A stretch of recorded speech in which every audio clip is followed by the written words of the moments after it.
जय श्री कृष्ण। एकादशी व्रत की कथा। मोहिनी एकादशी व्रत की कथा। बैसाख शुक्ल में आने वाली मोहिनी एकादशी के व्रत की कथा। इस कथा को सुनने मात्र से आपको मोहिनी एकादशी व्रत का आधा फल प्राप्त हो जाएगा। एक समय धर्मराज युधिष्ठिर ने श्री कृष्ण से पूछा कि हे तात, कृपा करके एक ऐसे व्रत के बारे में बतलाइए जिससे करने से मनुष्य को सभी मोह माया और पतन के मार्ग पर चलने से भी मुक्ति मिलती हो। इस व्रत की कथा क्या है, कृपया विस्तार से सुनाइए। तब श्री कृष्ण बोले कि हे धर्मराज, एक ऐसे व्रत के बारे में मैं आपको बतलाता हूँ। गुरु वशिष्ठ के कहने पर इस व्रत का पालन श्री राम जी ने भी किया था। इस व्रत की कथा को ध्यानपूर्वक सुनिए। एक समय की बात है, सरस्वती नदी के तट पर भद्रावती नाम का एक सुंदर नगर था। इस नगर में द्युतिमान नाम का एक राजा शासन करता था। वहाँ सभी प्रकार के धन वैभव से संपन्न धनपाल नामक व्यवसायी भी रहते थे। धनपाल परम विष्णु भक्त और धर्मपरायण व्यक्ति थे। उन्होंने नगर में जरूरतमंद लोगों के लिए कई भोजनालय, कुएं, सरोवर, धर्मशालाएं आदि बनवाए थे। इसके साथ ही नित्य पूजा, दान पुण्य और सत्कर्म करना भी धनपाल के व्यवहार में था। धनपाल के 5 पुत्र थे, जिनका नाम था सुमना, सद्बुद्धि, मेधावी, सुकृति और दुष्ट बुद्धि। चारों पुत्र धनपाल की ही तरह ही धार्मिक और सज्जन थे, परंतु सबसे छोटा और 5वां पुत्र दुष्ट बुद्धि इसके ठीक उलट स्वभाव का था। वह दुराचार करता था, मदिरा और कई प्रकार के व्यसन में लिप्त रहता था। धीरे धीरे समय बीता और दुष्ट बुद्धि कुसंगति में रहकर जुआ भी खेलने लगा। स्त्रियों के साथ व्यभिचार और भोग विलास करने में उसे सुख मिलने लगा।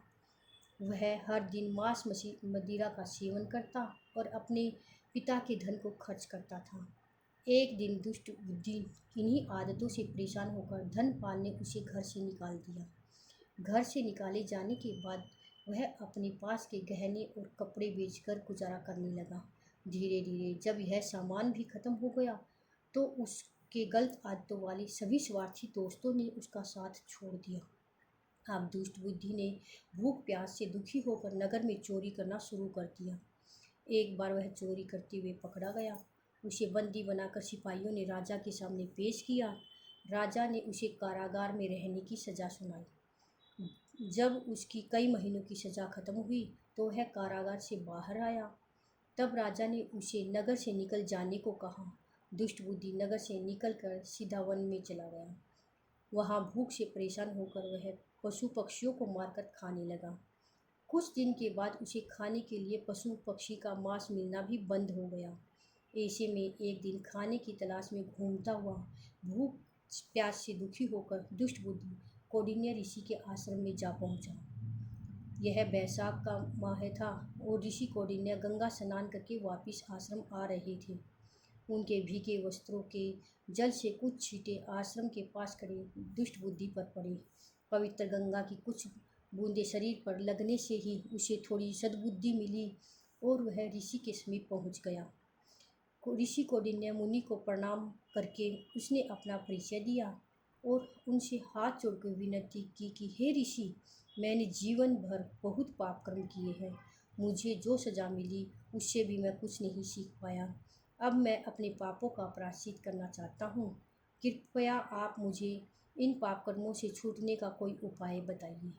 उनकी विनती सुनकर ऋषि कौंडिन्य ने कहा कि हे बालक, तुम बैसाख मास के शुक्ल पक्ष की मोहिनी एकादशी का व्रत रखो। इससे तुम्हारे सभी पाप नष्ट होंगे और तुम्हें भगवान विष्णु की कृपा प्राप्त होगी।